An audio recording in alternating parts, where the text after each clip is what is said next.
Segunda Reis, capítulo de número 7. Vamos ler a partir do versículo 3. 4 homens leprosos estavam à entrada da porta, os quais disseram uns aos outros: para que estaremos nós aqui sentados até morrermos? Se dissermos, entremos na cidade, há fome na cidade. Se morremos lá, e morreremos lá. Se ficarmos sentados aqui, também morreremos. Vamos, pois, agora e demos conosco no arraial dos sírios, e se nos deixarem viver, viveremos. Se nos matarem, então somente morreremos. Levantaram-se ao anoitecer para se dirigirem ao arraial dos sírios. E tendo chegado à entrada do arraial, eis que não havia lá ninguém, porque o Senhor fizera ouvir no arraial dos sírios ruído de carros e de cavalos, e o ruído de um grande exército, de maneira que disseram uns aos outros: eis que o rei de Israel alugou contra nós os reis dos heteus e os reis dos egípcios, para virem contra nós, pelo que se levantaram, fugindo ao anoitecer, deixaram as suas tendas, seus cavalos e seus jumentos, no arraial como estava, e fugiram para salvar a sua vida. Chegando, pois, aqueles leprosos à entrada do arraial, entraram numa tenda e comeram e beberam, e tomaram dali prata e ouro e vestes, e se foram, e os esconderam, voltaram e entraram em outra tenda, e dali também tomaram alguma coisa e a esconderam. Então disseram uns aos outros: não fazemos bem, este dia é dia de boas novas, e nós nos calamos. Se esperarmos até a luz da manhã, seremos tidos por culpados. Agora, pois, vamos e anunciemos a casa do rei. Somente até aqui. Eu vou repetir novamente o versículo de número 9, tá bom? Então disseram uns aos outros: não fazemos bem, este é dia de boas novas, e nós nos calamos. Se esperarmos até a luz da manhã, seremos tidos por culpados. Agora, pois, vamos e o anunciemos à casa do rei.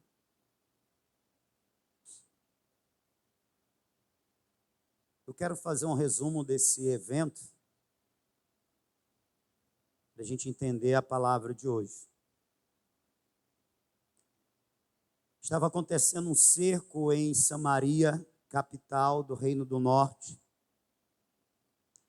E devido ao prolongamento desse cerco, a fome estava tomando conta da multidão, dos habitantes.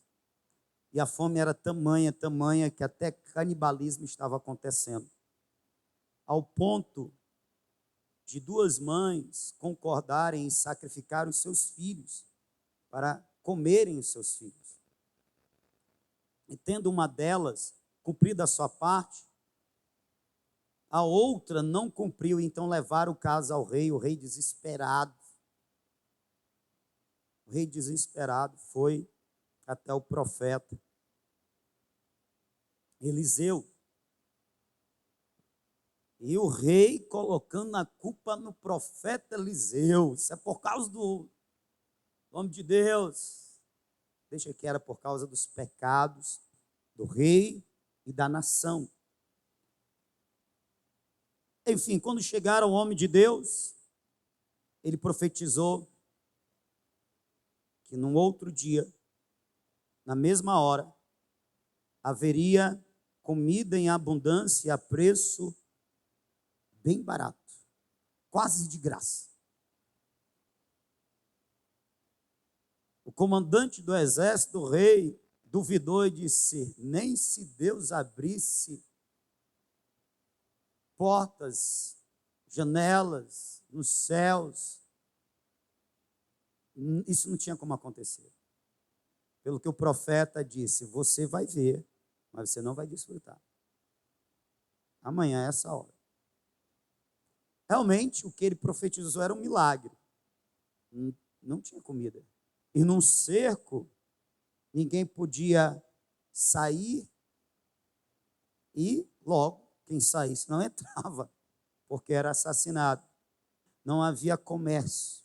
A intenção do cerco era minar as forças, era definhar o povo, até que o povo se entregasse, depois de tanta fome e mortes. Ou o povo se rebeliasse contra o rei, enfim. Eles estavam já numa situação gravíssima. Não tinha como isso acontecer se não fosse um milagre. Mas o homem de Deus profetizou. E aí nós temos o desenrolar da história. Eu li um trecho importante, que é o trecho em que 4 leprosos, eles são incomodados. E sem saber, eles estão sendo incomodados por Deus. Porque a palavra de Deus precisa se cumprir. Eles são incomodados e eles pensam da seguinte forma: olha, se a gente ficar aqui fora, a gente vai morrer.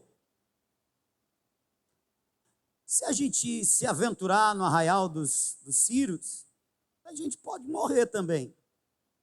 Então, se a gente ficar, a gente morre. Se a gente for, a gente pode morrer. Então, vamos ver qual é. Lembrando que os leprosos, eles não viviam em sociedade. Os leprosos, eles eram afastados da sociedade. Eles estavam do lado de fora, porque eles não podiam estar dentro da cidade. Eles estavam do lado de fora porque isso era o comum dos leprosos. Eles eram, por assim dizer, sustentados, alimentados pela caridade do povo. E se o povo não tinha nem para eles, avalie para os leprosos. Acorda, crente. Vigia, mano. Acorda aí, pega a palavra. Se alimenta. Preste atenção, crente, na história. Então, eles viviam da caridade, eles viviam da generosidade, eles viviam da bondade que tinha. Afinal, o leproso, ele não tinha acesso ao convívio social, então eles não podiam trabalhar, eles perdiam o direito a estar com a família, com os amigos, devido a ser uma enfermidade contagiosa. E ela estava muito ligada ao pecado e a castigo divino, a punição, a maldição. Então, os leprosos, irmãos, eles eram mal vistos, eles eram malquistos, visto pelo que representava a lepra. Então, se o povo dentro da cidade estava passando fome, faz ideia, os leprosos, que viviam da caridade. E aí eles pensaram: rapaz, a gente já está morrendo. A gente já está morrendo aqui. Se a gente ficar aqui, a gente vai morrer. Então vamos nos aventurar, vamos nos arriscar, vamos até o arraial dos sírios. Rapaz, se o povo deles não tinha o que lhe dar, avalie os inimigos. Portanto, isso era uma ação de Deus. Só eles pensarem assim já era uma ação de Deus. E Deus, ele age de várias formas, irmão.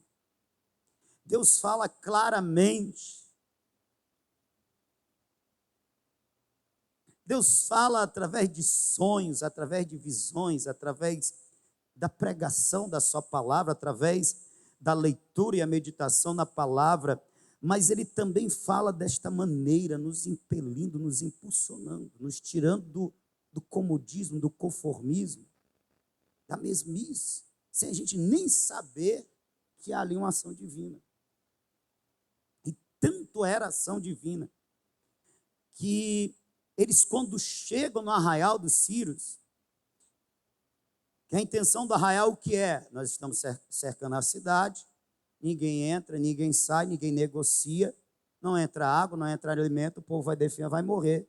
Nós estamos aqui para isso.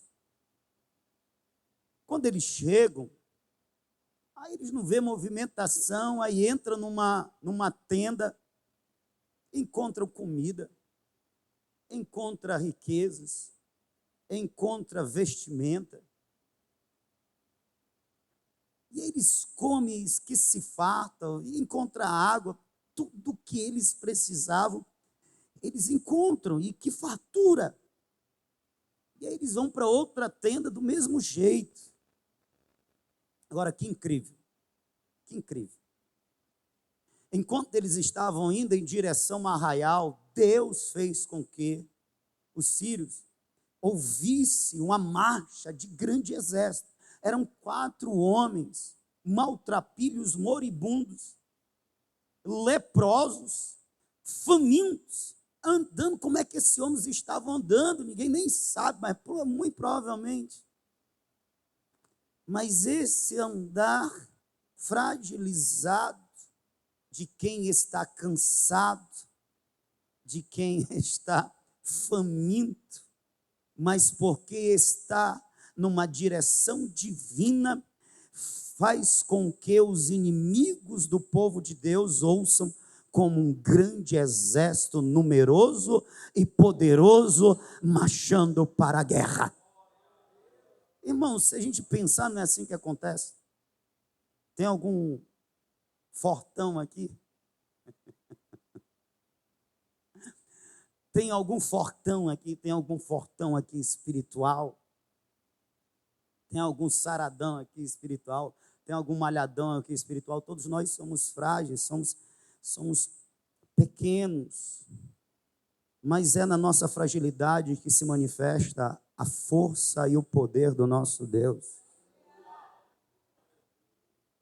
A igreja manancial não é essa explosão, não é esse povo numeroso, forte, poderoso. Não somos em nós mesmos, mas em Deus nós somos mais do que vencedores. Em Deus, aleluia, a nossa marcha fragilizada por nossa fragilidade, a nossa marcha lenta pela nossa fraqueza e debilidade e pequenez, Deus faz com que aos ouvidos do inimigo seja uma marcha poderosa de um exército poderoso. E se nós pensarmos que o poderoso está conosco, Ele nos guia e Ele nos capacita, Ele nos usa, é isso mesmo. Nós somos pequenos e poucos e frágeis, mas o nosso Deus é o maioral dos maiorais, Ele é o todo-poderoso, é o Shaddai, e Ele marchando conosco faz com que a nossa marcha seja uma marcha poderosa aos ouvidos do nosso inimigo.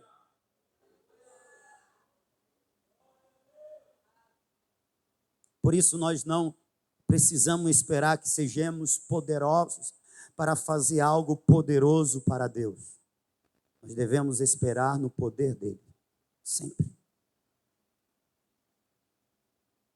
Aos ouvidos do inimigo, aquela marcha lenta de 4 homens enfermos era como a marcha de um poderoso exército, ao ponto deles desesperarem, se perturbarem. Irmão, se tem uma coisa que perturba o inimigo,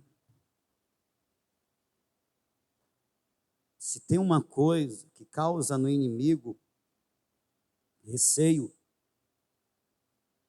é uma igreja que não confia no seu número, que não confia em seus recursos, que não confia na sua força intrínseca, o que provoca, sim, receio no inimigo. É uma igreja que confia, que depende plenamente do seu Senhor, o Senhor Jesus. É uma igreja que confia no poder do Senhor e que marcha debaixo desta fé, desta confiança. O inimigo, ele não teme o nosso conhecimento, ele não teme os nossos recursos, ele não sente uma coisinha só com o nosso equipamento. Mas se tem uma coisa que faz com que o inimigo recue, é a igreja dependendo e confiando no Senhor, o seu Deus. É isso que essa história conta.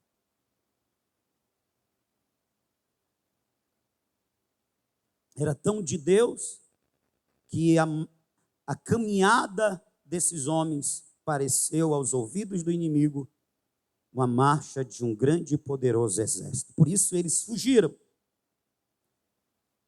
E aí, a história, eles vão contra o rei fica meio desconfiado, será que é verdade ou não é? Aí manda um povo para ir ver e constata, é verdade. E aí, meu irmão, é anunciado na cidade. E o povo sai nas carreiras. Sai nas carreiras e o povo se farta do que lá tem. O capitão, o comandante, que havia duvidado da possibilidade daquele milagre, ele vê a fartura, mas ele não tem como a palavra do Senhor havia dito, porque a palavra do Senhor estava se cumprindo. No outro dia, à mesma hora, havia fartura na cidade, pelos despojos deixados pelo inimigo, que partiu em fuga. E então o comandante viu a fartura, mas ele não experimentou, porque o povo, em desespero para ir buscar, atropelou ele, passou por cima dele, e ele morreu na sua incredulidade. E como disse o Senhor, um dia foi suficiente para ele mudar a realidade de toda uma cidade. De toda uma cidade. E quem Deus usou? Homens leprosos que o povo, o seu próprio povo não dava valor. Homens desprezados, rejeitados,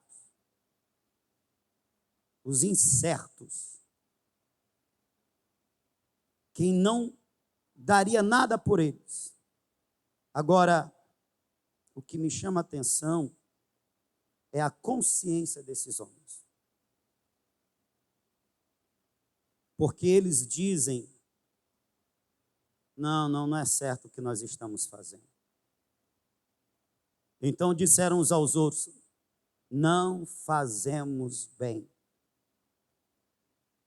Este dia é dia de boas novas. E nós nos calamos. Se esperarmos até a luz da manhã, seremos tidos por culpados. Agora, pois, vamos e anunciemos a casa do rei. O que me chama a atenção é a consciência daqueles homens que até pouco tempo eram tidos por desprezíveis, sem valor, que dependia das migalhas do povo para sobreviver. Não fazemos o bem. O que eles não faziam bem? Ficarem calados. Ficarem calados diante de uma tão maravilhosa notícia. ele chama de boas novas. Se nós nos calarmos, sabendo de tão grande notícia, tão preciosa notícia, nós seremos culpados. Consciência. Consciência. E aí, nós chegamos na consciência da pregação da mensagem do Evangelho. A Bíblia ela é cheia de surpresas. E a gente pode colocar temas que causem espanto. Por exemplo, aprendendo com o mendigo. Lembra do mendigo, Bartimeu? Que pedia esmola. Aprendendo com os leprosos. O que a gente aprende com os leprosos? Aprende que boas novas, as boas novas do Evangelho, não é para ficar guardada. Não é para ser desfrutada somente por nós que ouvimos, que conhecemos. Ela é para ser espalhada, anunciada. As boas novas do Evangelho, ela não é uma propriedade exclusiva para ser guardada, escondida pela igreja. Ela é, sim, algo precioso que está com a igreja, mas é para a igreja compartilhar com o mundo. Não é bom. Não fazemos o bem. Não fazemos o certo se nós guardarmos a mensagem das boas novas para nós mesmos. Evangelho, nos dias de hoje nós podemos resumir o Evangelho da seguinte forma: é as boas novas que tratam da vida, obra, morte e ressurreição do Senhor Jesus Cristo, incluindo os seus ensinos, os ensinos dos apóstolos.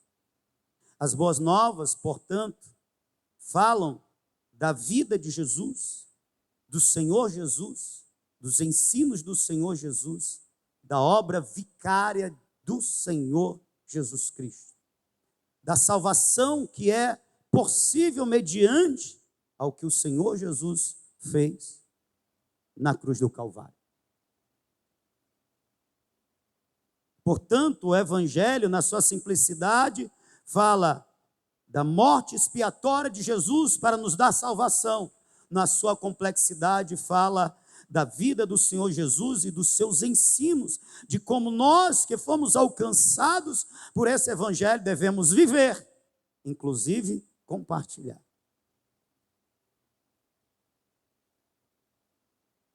E é verdade o que esses leprosos disseram.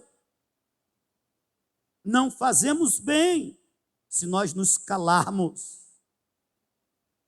e esperarmos até a luz da manhã. Eles anunciam a urgência de se pregar o Evangelho. O Evangelho não é para ser pregado daqui a um mês, é agora. É hoje, é amanhã, todos os dias. O Evangelho, como o obreiro Tiago pregou ontem, ele é um dever da igreja. Anunciar o Evangelho é um dever da igreja. E mais, o Evangelho é uma honra que foi dada à igreja. O anunciar o Evangelho. Primeiro, o Evangelho é um dever da igreja. Marcos capítulo 16, versículo de número 15. Ide. Ide quem? Todos os discípulos. Quem deve ir? Todos os discípulos. Quem disse? O Senhor Jesus. Ide. E pregai o evangelho. O pregar o evangelho é o dever de quem? De todos os discípulos, portanto, da igreja. Uma honra que foi dada à igreja. 1 Pedro, capítulo 1, versículo 12, diz que os anjos, eles têm o desejo de pregar o evangelho, mas não foi dada a eles esta honra, foi dada a quem? A igreja.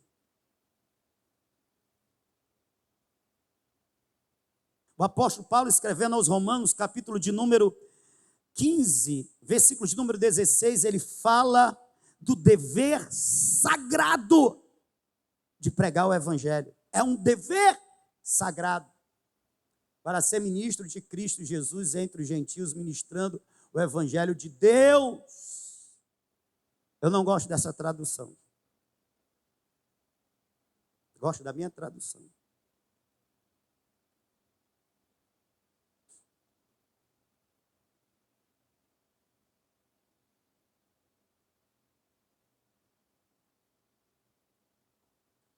Versículo de número 16 diz: para que eu seja ministro de Cristo Jesus entre os gentios, no sagrado encargo de anunciar o evangelho de Deus, de modo que a oferta dele seja aceitável, uma vez santificada pelo Espírito Santo. O sagrado encargo. E por que é sagrado? Porque não foi o Estado, não foi um governo, porque não foi uma instituição humana, uma organização humana que nos entregou essa responsabilidade. Não, foi Deus, santo, santo.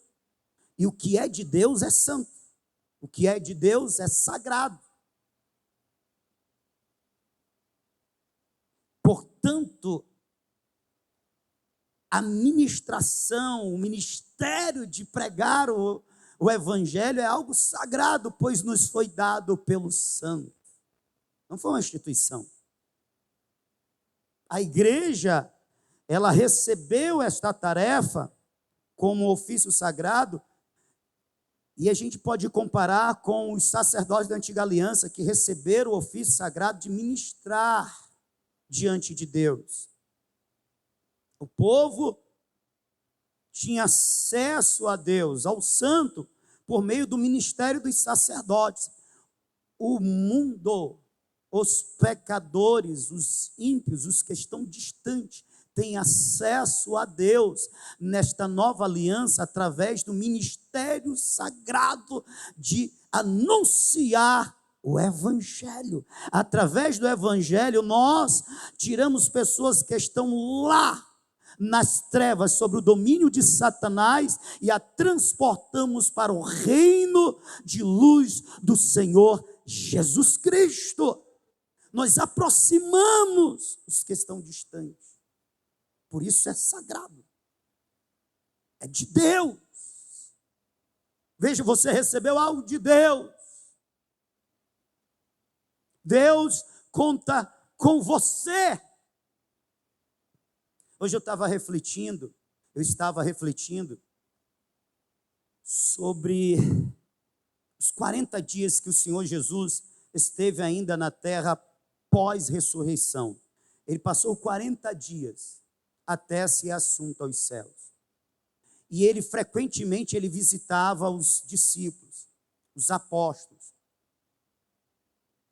E por que ele fez isso? Entre outras coisas,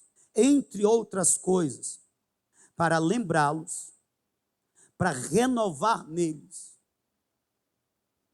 o compromisso de continuarem o que o Senhor Jesus iniciou, não se sacrificando para a salvação dos outros, mas anunciando o sacrifício do Senhor Jesus para que outros fossem salvos. Quando Jesus iniciou o seu ministério, ele trabalhou em duas frentes. A primeira frente, ele precisava vencer Satanás, as tentações, manter-se santo e cumprir a missão da cruz, consumar a obra, ser o sacrifício vivo, o sacrifício para o perdão dos nossos pecados. E qual é a outra frente? A outra frente é preparar discípulos para que, após ele consumar esta obra e voltar aos céus, esses discípulos continuassem na terra anunciando: Deus se fez homem, e na condição de homem, ele foi obediente até a morte, e morte de cruz. Mas Deus o exaltou soberanamente e lhe deu o nome que está acima de todos os nomes, a qual todos os joelhos se dobrarão e confessarão que Jesus Cristo é Senhor. Aleluia, aleluia, aleluia, aleluia. Ele deixou preparado uma igreja para anunciar o que ele fez para salvar o pecador. Duas frentes. O diabo tenta impedir a consumação desta. E o diabo tenta desviar os discípulos do propósito, do chamado. E eles ficaram muito abalados mesmo. Principalmente que eles, no momento da prisão de Jesus, eles abandonaram o Senhor Jesus. Mas o Senhor passou 40 dias, basicamente, renovando os discípulos, fortalecendo os discípulos, encorajando os discípulos, lembrando os discípulos que eles foram chamados para serem pescadores de homens, que eles foram chamados para serem mensageiros das boas novas. Não fazemos bem se nos calarmos.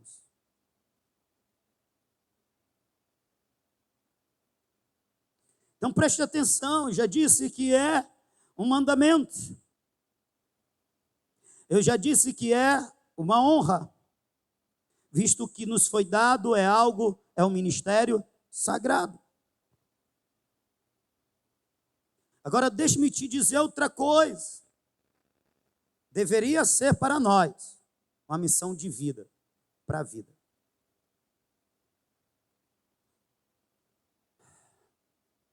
Se você parar para pensar um pouco, meu irmão, eu queria que você refletisse sobre isso. Não existe outra instituição no mundo, não existe outro grupo, não existe outra organização que tenha essa responsabilidade.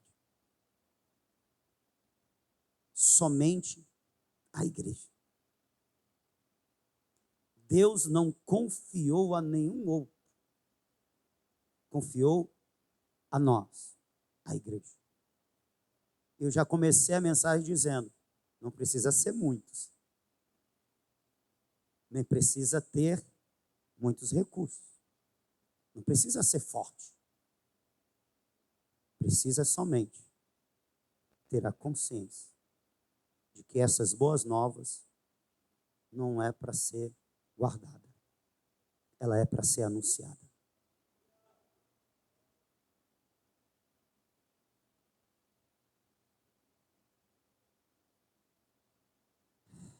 É uma missão para a vida. Para a vida, irmãos. O apóstolo Paulo, ele declara algo que é muito forte e poderoso, que deveria nos inspirar. Em Atos capítulo 20, versículo de número 24.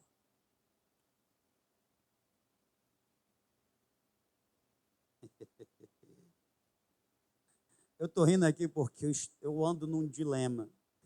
Qual o dilema? Qual o dilema?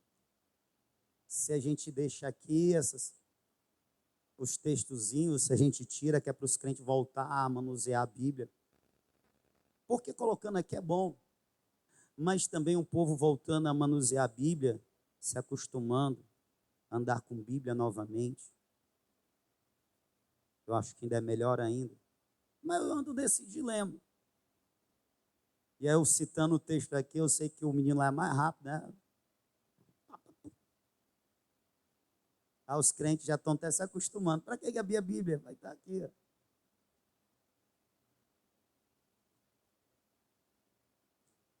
Desculpe, irmãos, eu sou de um tempo que os pastores ensinavam que a Bíblia era a nossa espada, e que a gente devia andar com ela para cima e para baixo. E não é que era bom, irmão, porque quando a gente encontrava um tempinho assim, a Bíblia já estava aqui, né? A gente lia.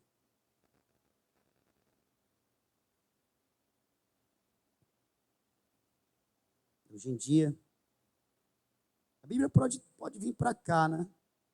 Mas ela fica disputando com o Instagram, os mais antigos aí, os Facebook, os YouTube. Aí, geralmente, nessa disputa, que não deveria nem existir, porque ela é incomparavelmente maior, mas não é que ela acaba perdendo. E tem crente que nem anda com a Bíblia, nem tem a Bíblia no celular.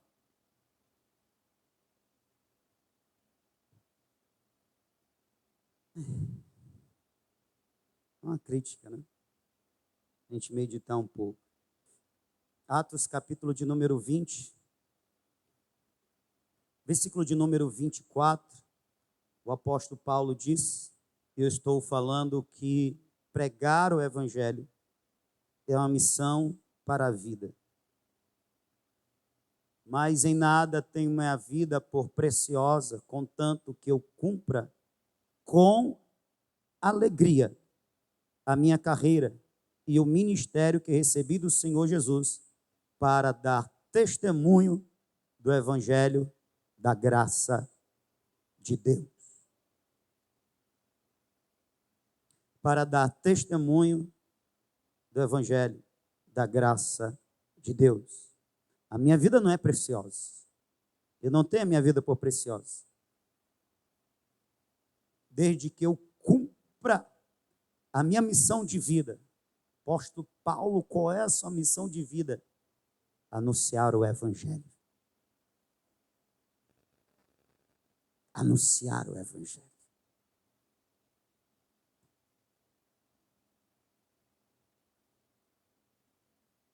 Primeira Coríntios, capítulo 9, foi lido ontem. Versículo 16. Ele diz, porque se anuncio o evangelho não tem do que ou de que me gloriar, pois é-me imposta esta obrigação, e ai de mim, se não anunciar o evangelho. É um dever. Faz parte do ser cristão, ou deveria fazer. Porque por causa do anúncio do evangelho, eu fui convertido. E é por causa do anúncio do evangelho que outros se converterão. E assim como o evangelho foi pregado a mim, devo eu pregar a outros. Pois a fé, ela vem pelo ouvir e o ouvir da palavra de Deus. Logo deve fazer parte do ser cristão, o quê? Anunciar o evangelho. Ai de mim, se não anunciar o evangelho. Ah, como eu vi esses versículos quando eu era novo convertido.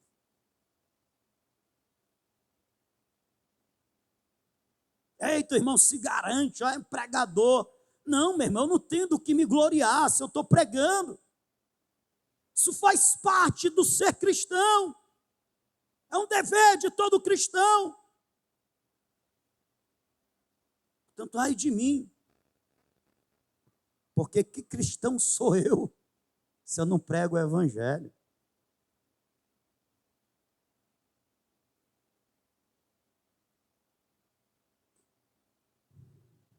O evangelho, irmãos, guardado, ele continua sendo sagrado.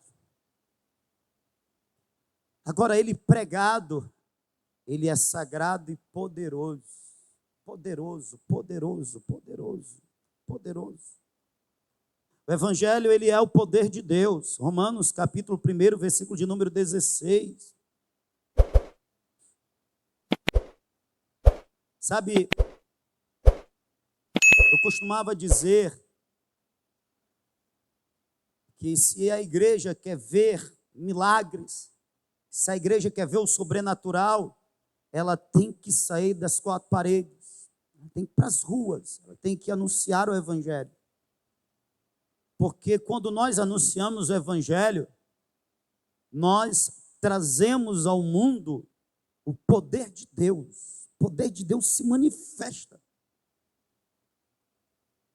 Poder como esse, de uma cidade que está definhando em morte, ser vitalizada e florescer, e se alegrar, e viver, por causa das boas novas pregadas por 4 leprosos conscientes.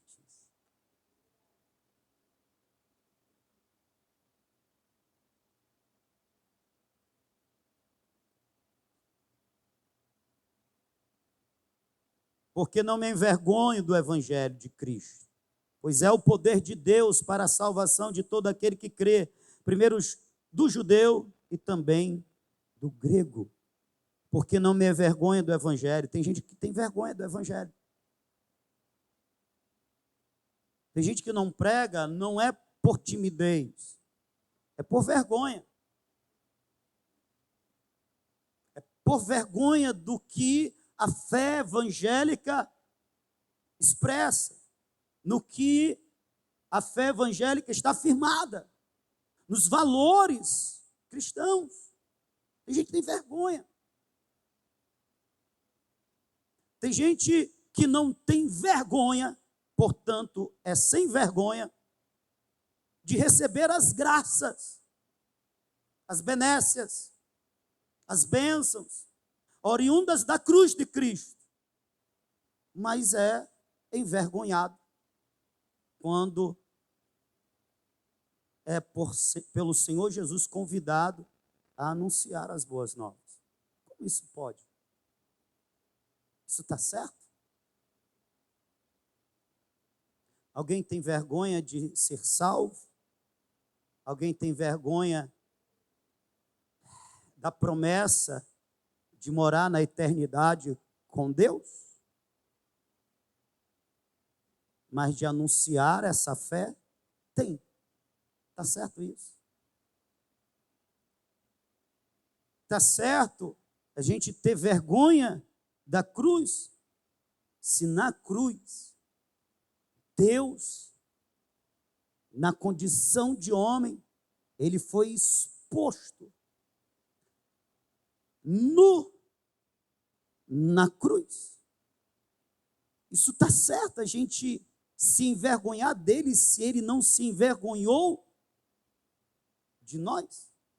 Está certo nós termos vergonha do Senhor Jesus quando ele foi humilhado e despido e desonrado e destratado de tamanha forma para nos dar salvação.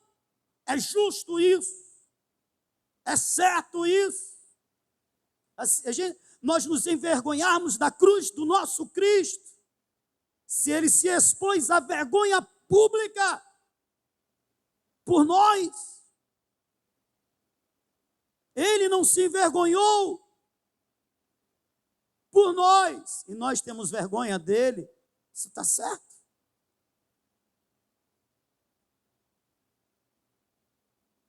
Quando Paulo falou, escreveu isso, os cristãos estavam sendo perseguidos,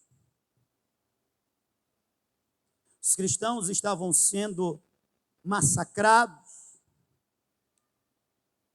Quando Paulo escreveu isso, o que se falava dos cristãos é um povo tolo que acredita num Deus que morre. É um povo burro que acredita num Deus que se expõe à humilhação da morte mais vergonhosa, morte de cruz. É um povo sem cérebro. Mas Paulo em contrapartida a tudo isso que se dizia dos discípulos, ele escreveu: eu não me envergonho do Evangelho, porque é o poder de Deus para a salvação de todo aquele que crê, e eu creio. E escrevendo aos Coríntios, ele diz: porque a cruz de Cristo, isto que está sendo zombado, escarnecido pelos tolos desse mundo, que nos chamam de tolo, a cruz de Cristo é loucura para os que perecem, para os que estão se perdendo. Para eles sim, para os que estão se perdendo é loucura, mas para nós é o poder de Deus, é o poder de Deus, é o poder de Deus. Para nós, os que somos salvos, para nós, o que o mundo chama de tolo, tolos são eles. Porque sim, foi uma morte humilhante, vergonhosa, mas uma morte poderosa, substituta. Uma morte que nós podemos chamar de uma morte vitoriosa, porque ela cumpriu o efeito, o propósito, salvar este pobre pecador. Como eu me envergonharei da cruz? Não fazemos bem se nos calarmos, tendo nós tão grandes boas novas. É o poder de Deus. Você já parou para pensar no que o Evangelho faz na vida daqueles que recebem, que acolhem o Evangelho com fé, que acreditam? Porque para nós o que cremos é o poder de Deus. Para quem não crê é loucura, é tolice. Mas para quem crê é o poder de Deus. Você já parou para pensar no poder do Evangelho?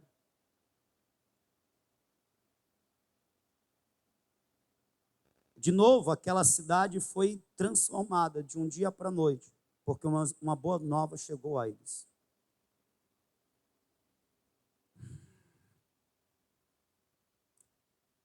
Eu quero chegar num ponto aqui que é o principal dessa mensagem hoje. Primeiro,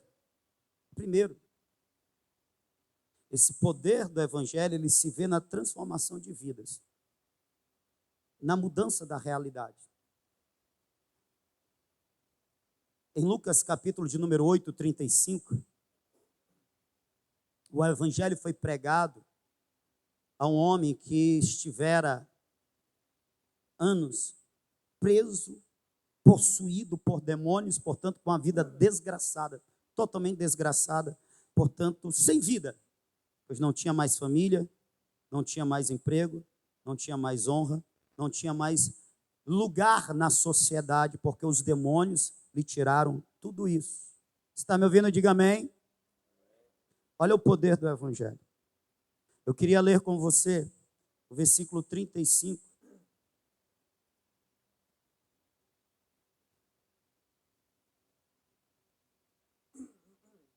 Do capítulo de número 8.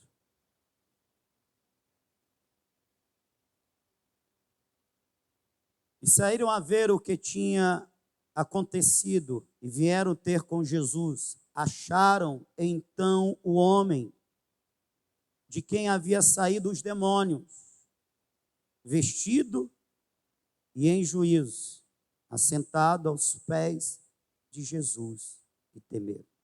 Queria que você prestasse atenção, porque o povo veio. Você lembra da história? Os demônios aperreados, com medo do Senhor, disseram: não nos mande para o abismo, deixa a gente ir para os porcos aí. Jesus permitiu, eles fizeram uma malandragem ali, entraram nos porcos, jogaram os porcos tudinho no abismo. Quando a multidão vem, o povo, eles encontram a seguinte cena: Jesus, seus discípulos, e aos pés de Jesus, o que havia sido endemoniado. Que o povo daquela cidade havia tentado prendê-lo para ver se ele não se prejudicava mais ainda, mas não tinha jeito, ele quebrava as correntes. Eles desistiram desse homem, mas eles viram esse homem que antes andava nu, sem direção. Eles encontraram vestido.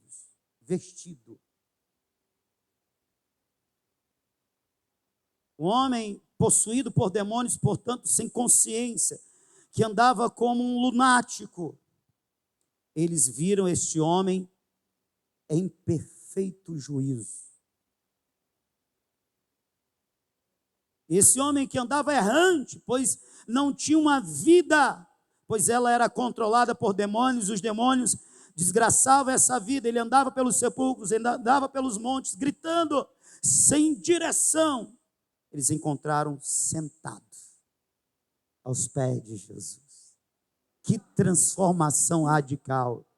Isso é o poder do Evangelho. Isso é poder do Evangelho. O Evangelho tem esse poder de transformar radicalmente vidas. Agora preste atenção todos, preste atenção no que eu vou dizer agora.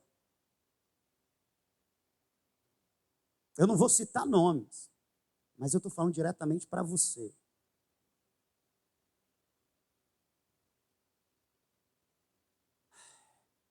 Sabe o que é outra maravilha do Evangelho? É como os que são transformados, se apaixonam pelo Senhor Jesus, amam o Senhor Jesus, e eles dispõem agora a sua vida para glorificar o Senhor Jesus. Como, pastor? Através do testemunho. Você está me ouvindo? Está me ouvindo? Rafael, está me ouvindo? João Anderson, está me ouvindo? Preste atenção.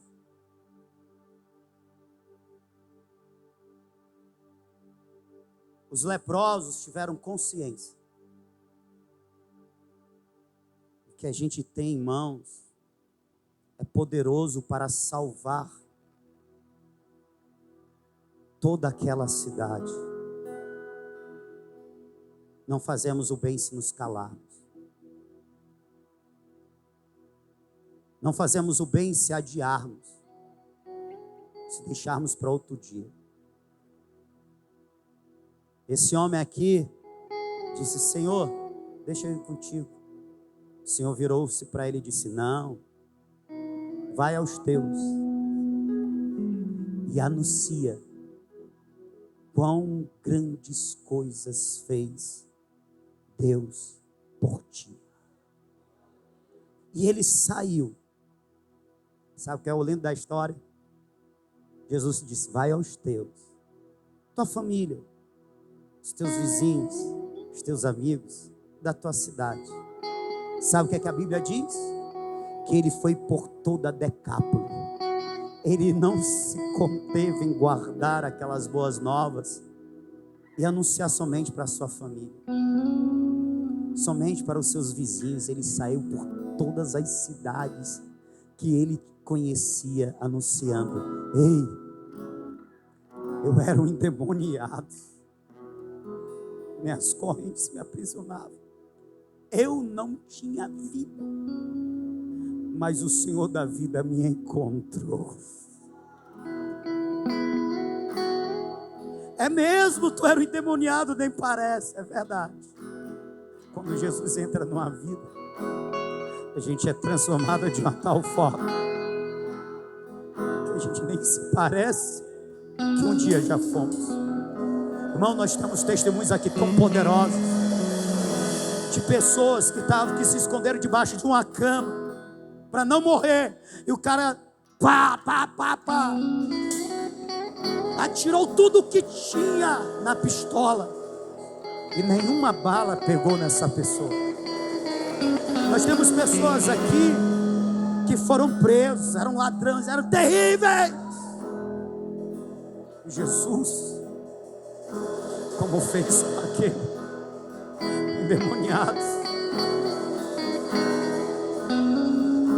chamou, abraçou, libertou, transformou, deu uma nova vida, e tu está calado. É sério que vocês estão calados com tão grande testemunho?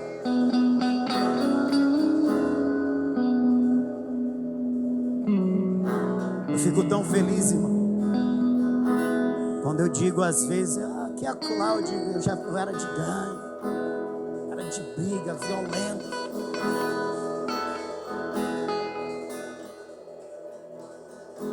Naquele tempo não houve morte porque a gente não se valia de armas de fogo, era na mão, era no pau às vezes, era pedra. Mas Jesus me transformou. Sabe o que é que ele preservou daquele antigo Josimar? A coragem. Continuo corajoso. Por isso que eu não tenho medo de entrar em determinados lugares, porque antes eu não era valente, muito mais agora, com o meu Senhor e pelo meu Senhor Jesus. Não me envergonhe. Sabe o que é que o Senhor espera? Que a gente seja como um gadareno, um leproso, um Paulo, que escrevendo a Timóteo ele diz: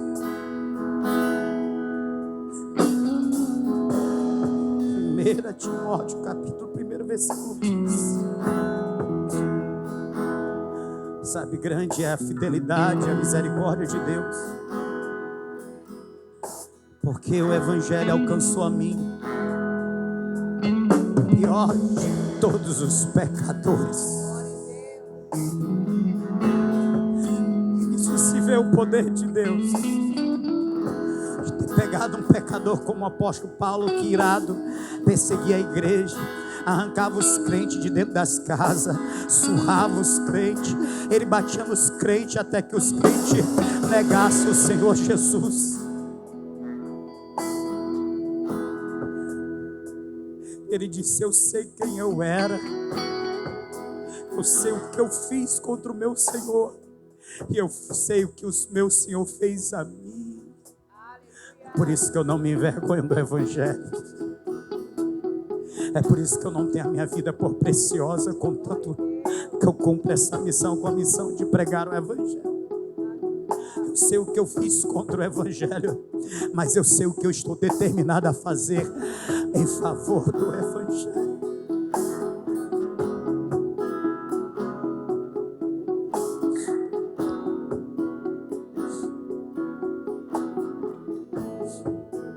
Mas a pergunta é: quanto nós estamos conscientes como aqueles leprosos? Quanto nós estamos dispostos como aquele ex-gadareno? Quanto nós estamos dispostos a pagar o preço? Sim, pagar o preço. Como em Marcos capítulo 2, de 4 homens que, vendo seu amigo sem vida, prostrado num leito, porque viver num leito não é vida, eles decidem: vamos levar ele até Jesus. Mas ele é pesado, mas esse é o preço. Mas lá vai ter uma multidão, vai ser difícil levá-la até a presença do Senhor Jesus. A gente dá um jeito. E a Bíblia diz que esses 4 homens levaram o seu colega, o seu companheiro, e viram a multidão. E agora o que a gente faz? Vamos dar um jeito, vamos subir na casa, vamos arrebentar aqui com esse telhado, porque não era telha como essa, era feita como uma laje, mas não tão forte como as de hoje, a base de barro e palha, uma laje, mas eles tiveram o trabalho de quebrar.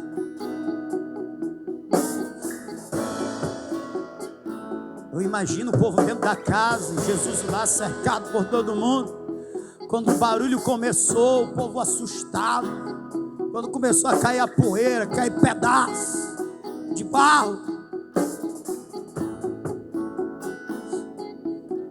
sabe, alguém propôs: vamos acabar o culto. Mas Jesus permaneceu lá. Não, não, não. Tem homens que estão dispostos a sacrificar para transformar uma vida. Tem homens que estão dispostos a pagar o preço para trazerem a mim o necessitado. Você está entendendo? Você aqui que vai pegar na mão de pessoas e vai conduzir até Jesus. Sozinhas elas não vão conseguir. Elas são como esse aleijado. Elas não vão com elas, precisam de homens e de mulheres que amam o Senhor e creem no poder do Evangelho. Estão dispostos a pagar o preço que seja necessário para salvar, para transformar vidas.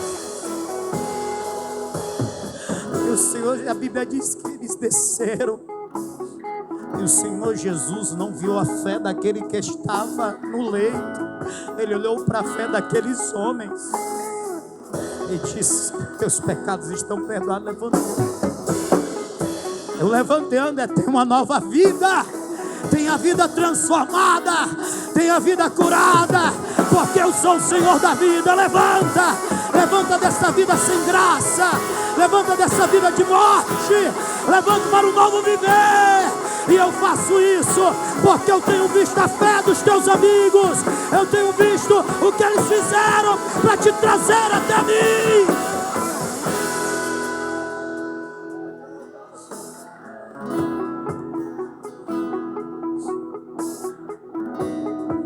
Você tem noção do quanto o testemunho de vocês é poderoso? Mas enquanto vocês não querem usar o testemunho de vocês tão poderoso para glorificar a Deus, tem nada não, irmão. Ele usa o Pedro. Que testemunho poderoso que Pedro tem. Ele era pescador, emprestou o barco para Jesus e confiou em Jesus. Vem, Pedro, eu vou te fazer pescador de homens. Aleluia! E Pedro passando, a sua sombra refletida nos enfermos. Os enfermos eram curados, os demoniados eram libertos. Ele pode usar os leprosos, ele pode usar os 6 gadarenos, os Paulos, os Saulos, mas ele pode usar os Pedros. Você pode ficar de pé, por favor?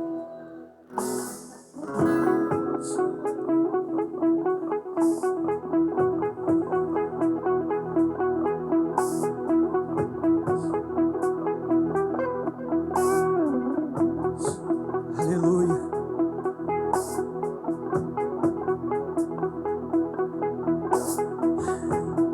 Quanto você está consciente? Quanto você está disposto? Quanto você está grato? Que o Espírito de Deus nos tome hoje com o mesmo pensar e o mesmo sentido do apóstolo Paulo. Que o Espírito de Deus nos tome hoje com o mesmo pensar e o mesmo sentido gadareno. Qual o nome dele? Eu não sei. É o ex-gadareno. Que o Espírito de Deus nos tome hoje com a mesma consciência daqueles homens que a sociedade desprezava, desconhecia, rejeitava, não via valor. Enquanto a sociedade não via valor neles, dos céus os olhos estavam fitos sobre eles, e a boca dizia: são esses que eu vou usar, porque Deus é poderoso para pegar das coisas pequenas e fazer coisas grandes, das coisas loucas para confundir os sábios e glorificar o seu nome, e glorificar o seu nome.